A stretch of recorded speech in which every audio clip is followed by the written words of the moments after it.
potential expansion, what about geography? Is that something that's limiting for you? Where are you now? Is it, Massachusetts focused? Do you have opportunities to expand outside?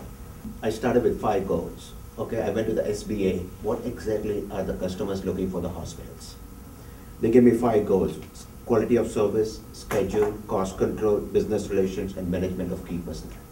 I built my company based on that infrastructure to support employees all over the United States and in Europe, wherever the different hospitals are. At this stage, I can say very confidently that we are in 42 states and 2 international operations.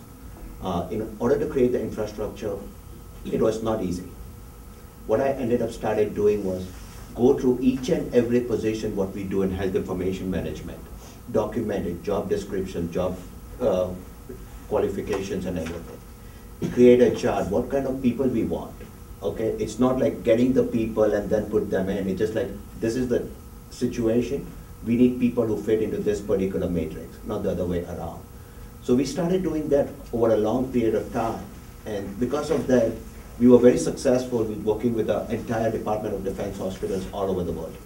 So infrastructure, organization, and management, we do have the things in place. I see you're saying you have a 1% margin or is proposed with the DOD. That's not a misprint? Until now, we had a very good margin.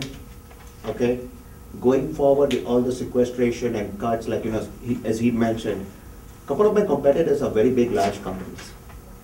Everything is now becoming low price. The way the government works nowadays, they ask you for a technical proposal. You have a great past performance, like references and everything, and then they go with the lowest price.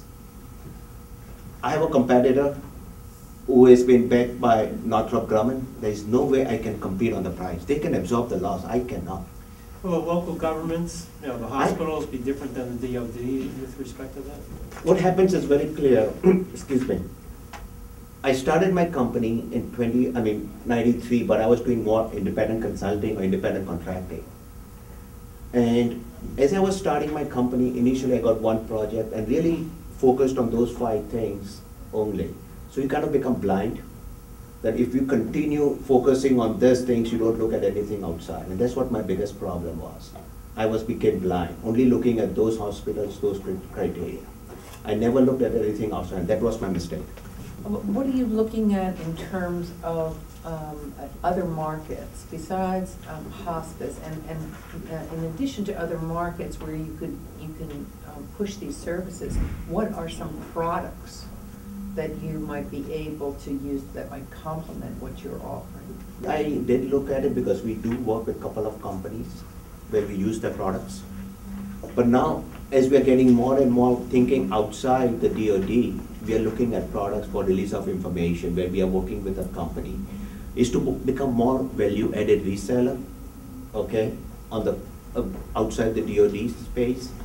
We are working with 2 or 3 companies, but I have not pinpointed, and that's what one of the reasons I'm here for, which areas to go. I can continue on the government side with a 1% margin for next couple of years, but that's not the money maker. The way we need to go further is go for the low-lying fruits, which is like ICD-10, which we have worked a lot on it, and I'm one of the speakers at the national level.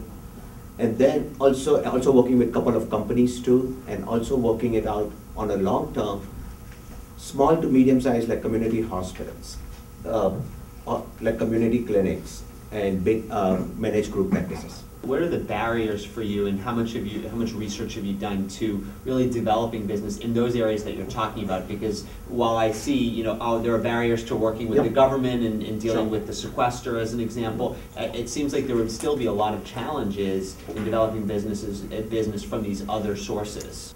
I mean, in terms of going outside, I did look at the barriers. Number one, the mindset is not there for them to outsource the service. Like, when you go to the hospitals, you have something called release of information.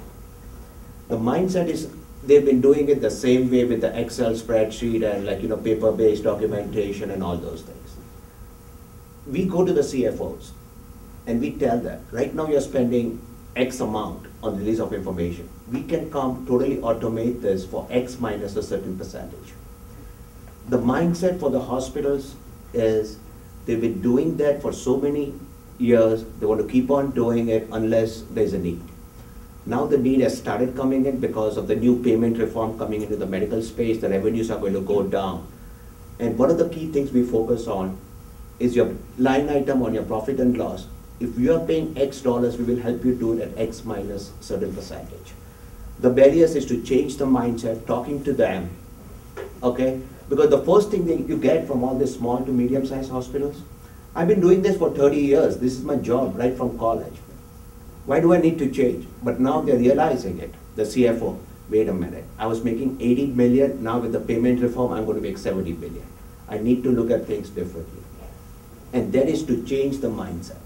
And that's my biggest problem I'm having, okay? Is to change the mindset of the CFOs and the administrative officers.